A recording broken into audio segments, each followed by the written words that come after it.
2차 대전 후에 세계 패권 국가로서 미국이 등장하기 전에 그때까지 세계를 앞서가는 리드하는 국가는 영국 대영 제국이었습니다. 그레이트 브리티시 엠파이어, 또 그레이트 브리튼이라고도 그렇게 하죠.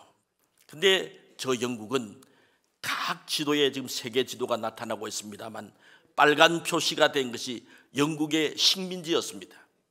대륙마다 저 북미 쪽에, 저기 조금 왼쪽에 가 있습니다만 여러분 보시기에 북미에도 카나다, 미국은 그때 독립한 상태고 카나다가 식민지였고 남미에도 식민지가 있었고, 그리고 아프리카 대륙의 절반 정도가 3분의 1 정도가 또 영국의 식민지였고, 또 인도가 네팔하고 저쪽이 다 영국의 식민지였고, 호주와 뉴질랜드 저 오세아니아 대륙도 영국의 식민지였습니다. 그러니까 이 대륙마다 전부 다 식민지가 있으니까 해가 지지 않는 나라라는 그런 별명을 가지고 있을 정도였습니다. 이 1920년대 30년도 때에 이때 영국을 통치하는 왕은 조지 5세였습니다. 우리나라는 그때 일본의 식민 지배를 받고 있던 때였습니다. 근데 1936년 1월 20날 그 앞에 조지 5세 그 왕이 갑자기 서거를 하게 되었습니다. 왕이 죽은 걸 서거라 그러죠. 그래서 그 아들들은 에드워드 이제 8세가 왕위를 이어받게 됩니다. 1월 20날 36년도 1936년 1월 20날 대관식을 거행했습니다. 패권국가 당시에 리드하는 영국의 이 왕위 계승에 있어서 엄청나게 온 세계의 모든 수상들, 대통령, 왕 다 몰려들었습니다. 성대한 대관식이 이루어졌습니다. 그런데 놀라운 것은 그 대관식이 끝나고 나서 그해 연말쯤 돼가지고 같은 해 1936년 12월 10날 이 에드워드 8세가 라디오 방송을 하는데 온 국민들이 깜짝 놀랐습니다. 나는 라디오 생중계를 통해서 나는 오늘 이 시간부터 대영 제국의 국왕을 사임합니다. 아니 이게 무슨 일입니까? 아니 영국 왕실 내부에 쿠데타가 일어났는가? 무슨 영문이지? 국왕이 사임을 한다니. 모든 시민들이 귀를 의심했습니다. 그런 라디오 방송을 통해서 내가 오늘 영국의 왕위를 동생에게 양위하고 평민으로 돌아가는 것은 내가 사랑하는 여인 심프슨과 함께 행복하게 살기 위해서 영국을 떠나기로 했습니다.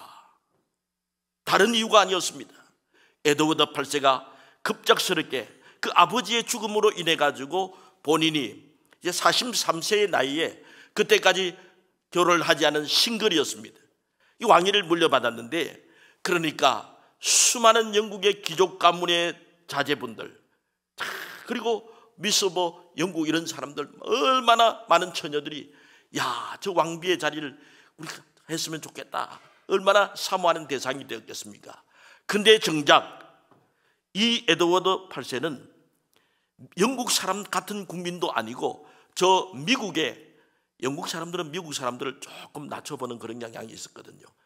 미국의 심프슨이란 여인인데 결혼을 2번이나 한 여인이었습니다.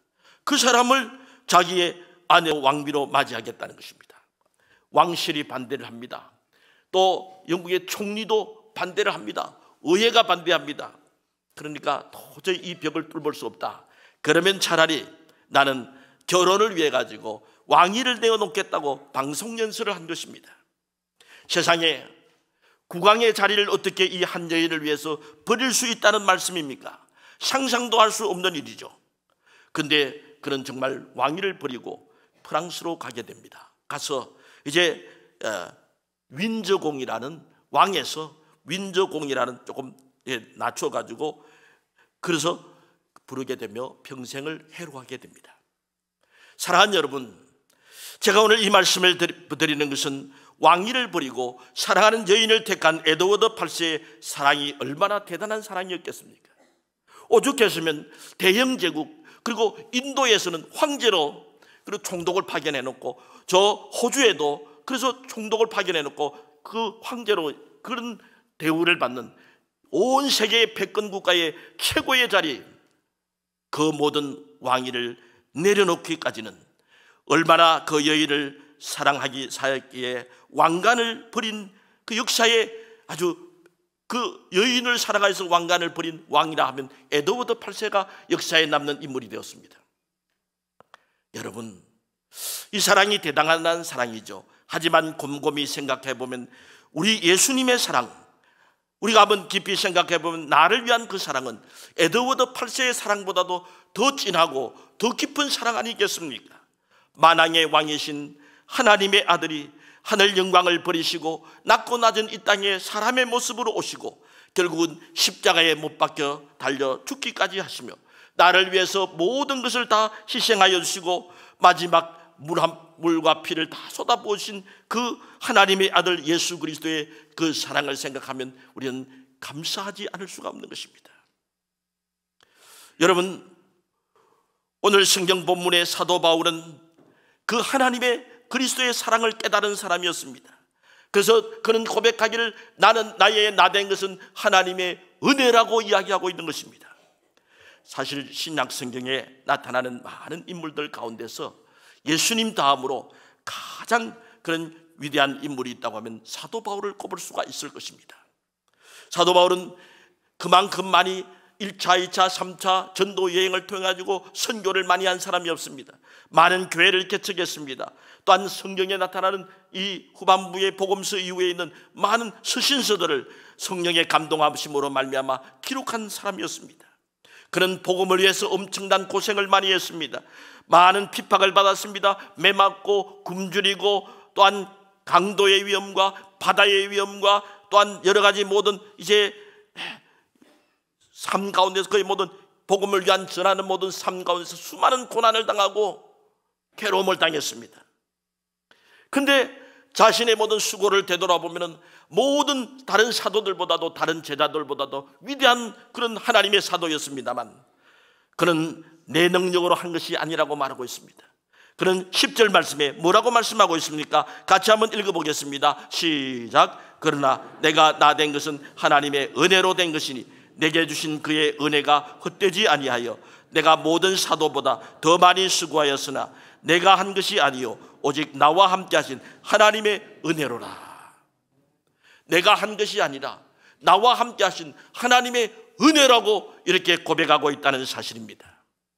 여러분, 이 은혜가 우리 교회에 오면은 우리 성도들끼리도 은혜 많이 받읍시다. 또 오늘 은혜 많이 받았습니다. 모든 것이 하나님의 은혜입니다. 그렇게 이야기하는데 은혜라는 말이 성경에는 275번 나오고 있습니다. 최초로 사용된 것은 창세기 6장 8절에 보면 그러나 노아는 여호와께 은혜를 입었더라 이런 말씀이 성경의 구약에 제일 먼저 나오고 있죠.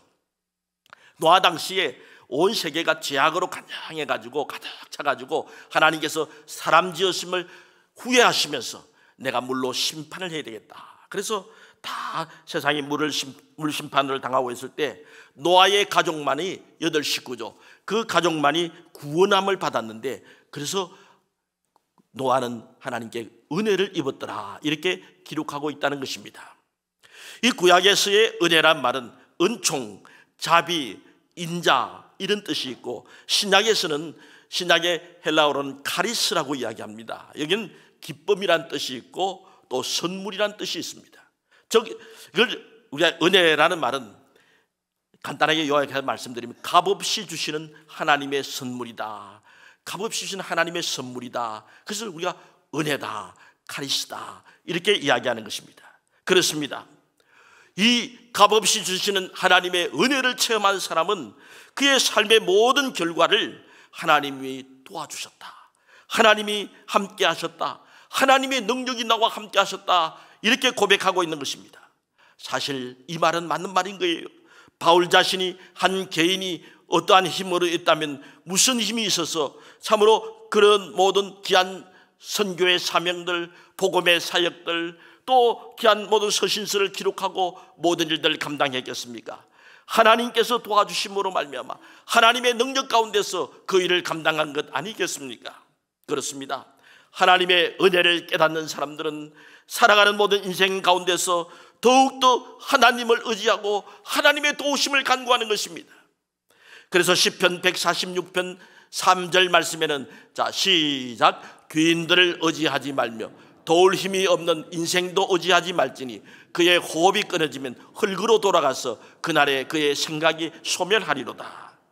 사람이 의지할 대상이 아니라는 것이죠. 오직 하나님만이 진정 나를 도와줄 수 있고 하나님만이 내게 은혜를 베푸실 분이니까 하나님의 도우심을 하나님 앞에 나아가야 된다고 말하고 있는 것입니다. 그렇습니다.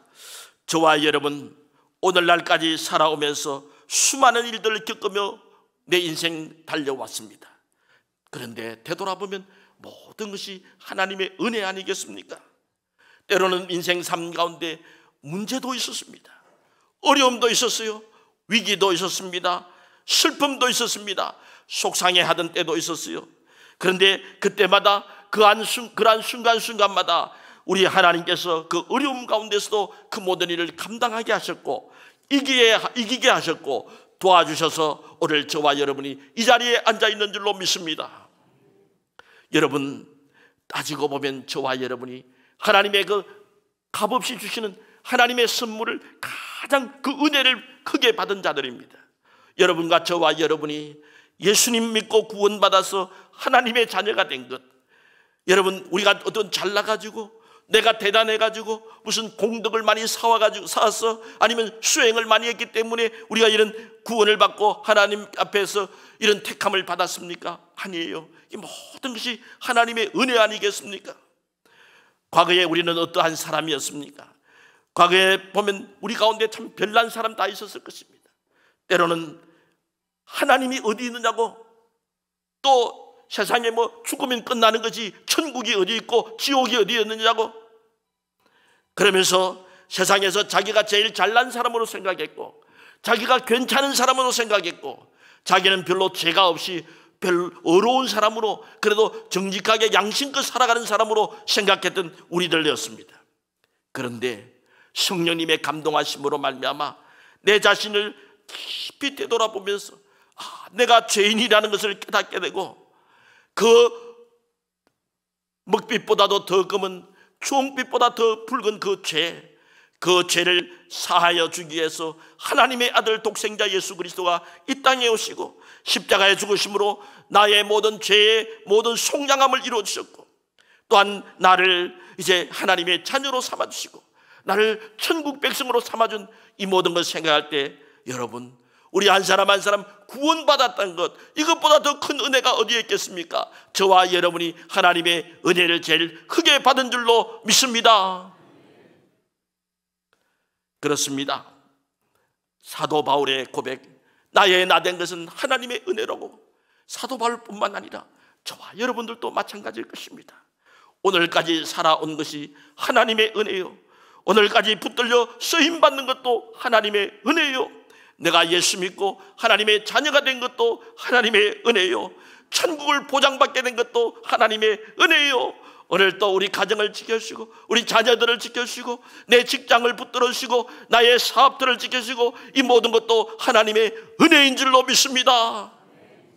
그러므로 말미암아 여러분 다시 한번 우리 성도들 나의 나 된 것은 하나님의 은혜로 가는 이 고백이 사도 바울의 고백이 저와 여러분의 고백이 되어지기를 간절히 소망합니다. 그러면 이러한 고백을 하고 하나님의 은혜를 깊이 깨달은 사람은 어떤 삶을 살아가느냐?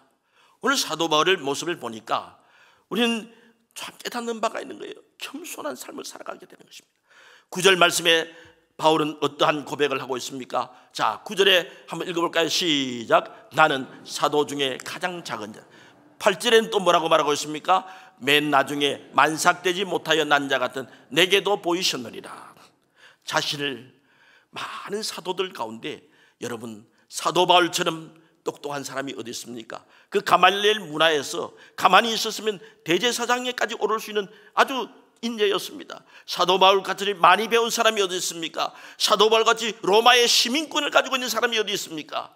그런데 내가 가장 작은 자다, 가장 낮은 자다, 그 겸비한 모습을 볼 수 있습니다. 맨 나중에 만삭되지 못하여 난 자 같은 내게도 예수님께서, 부활하신 예수님께서 나에게 보여주셨다. 그 음성을 들려주셨다. 나를 만나주셨다. 만삭되지 못한 자, 이거 참 성경의 점잖은 표현입니다만 팔삭둥이란 말이에요. 제대로 10달을 채우지 못하고 태어난 아주 좀 미천한 사람이었다. 부족한 사람이다. 뭔가 모자란 사람이라고 자기 자신을 낮추어서 이렇게 말하고 있지 않습니까? 그렇습니다. 지극히 자신을 낮추고 있습니다. 여러분, 하나님의 은혜와 하나님의 축복은 겸비된 심령으로, 마치 물이 낮은 곳으로 흘러가는 것처럼 낮아진 심령, 겸비된 심령으로 하나님의 은혜와 하나님의 복이 흘러가는 줄로 믿습니다. 장래 우리 앞길에도 우리는 하나님의 은혜를 사모해야 되겠습니다. 하나님의 역사하심을 우리는 간절히 붙들어야 되겠습니다. 하나님의 은혜가 없이는, 하나님의 인도하심이 없으면 우리는 살아갈 수가 없기 때문에 그렇습니다. 여러분, 그러므로 우리가 의지할 것은 하나님의 능력, 하나님의 힘을 의지할 수밖에 없습니다. 스가랴서 4장 6절에는 스가랴 선지자는 이렇게 말하고 있습니다. 같이 한번 읽어봅니다. 그가 내게 대답하여 이르되 여호와께서 스룹바벨에게 하신 말씀이 이러하니라.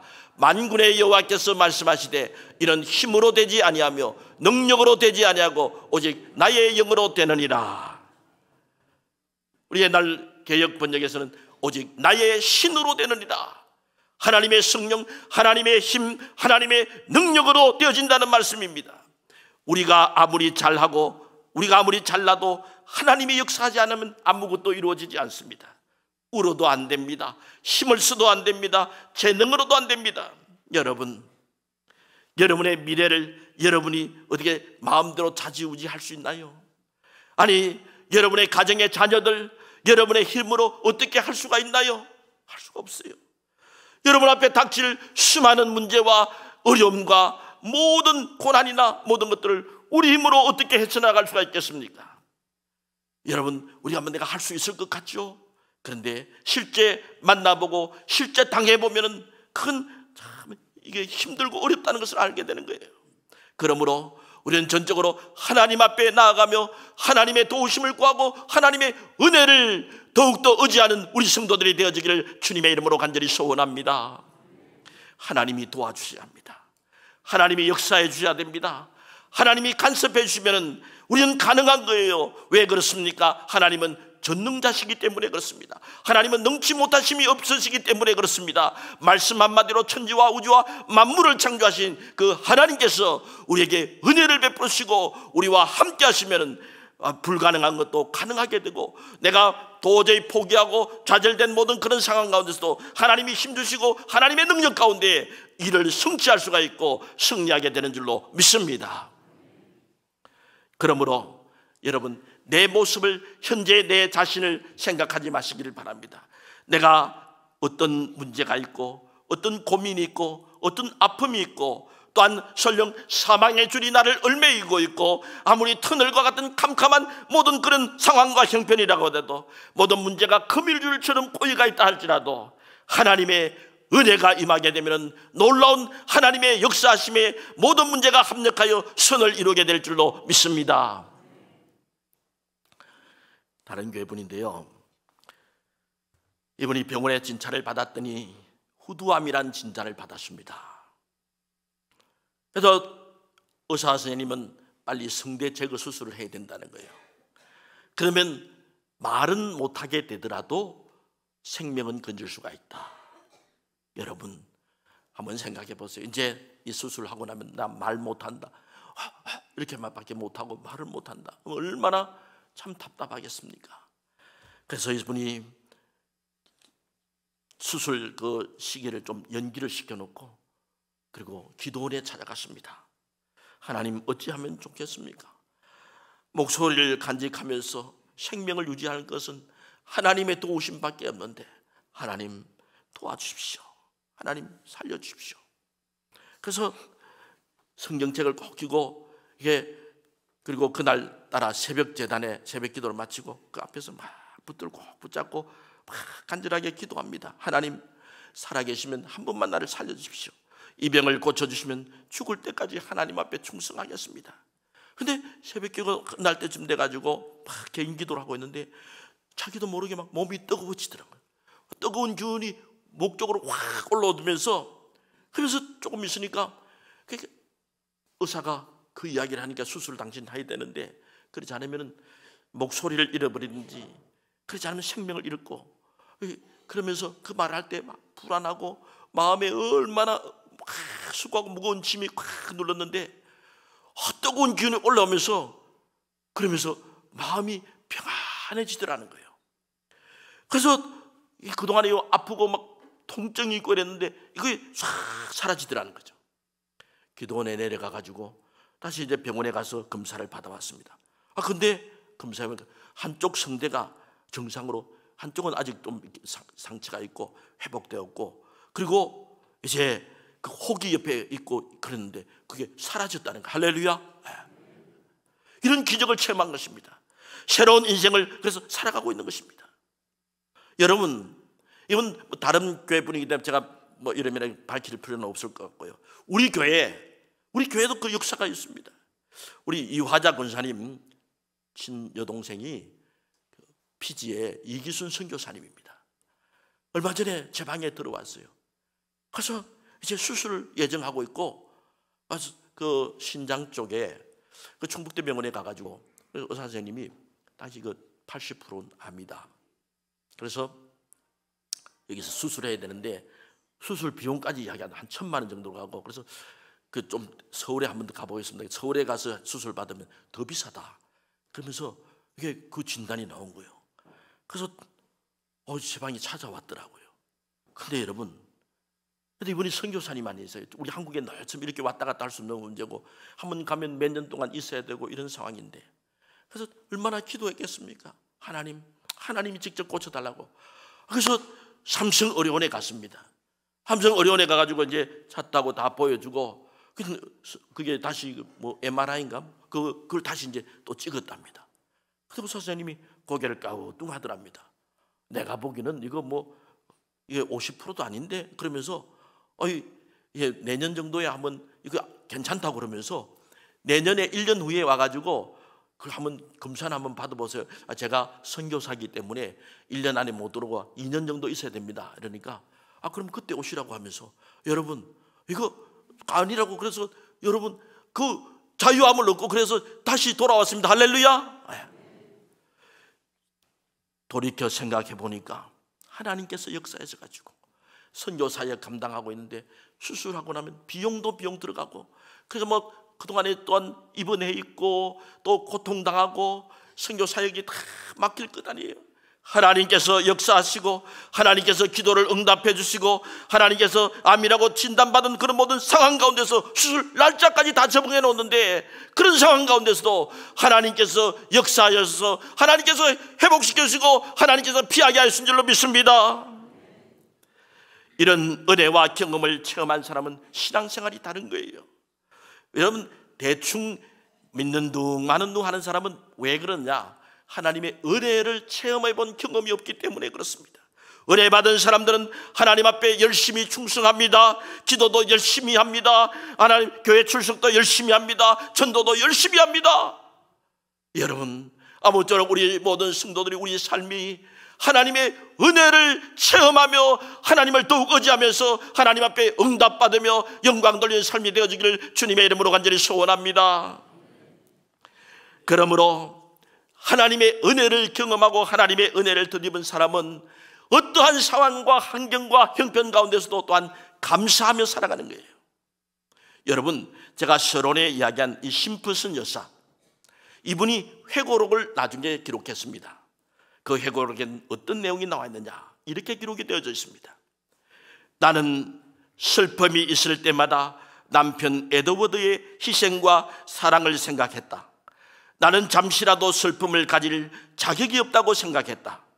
이 세상에 어떤 여자가 왕관보다 나를 더 사랑하고 대영 제국의 영광보다 나를 더 귀중히 여겨주고 그 막대한 권력과 부보다 나를 더 사랑해주는 남자가 있다고 고백할 수 있을까?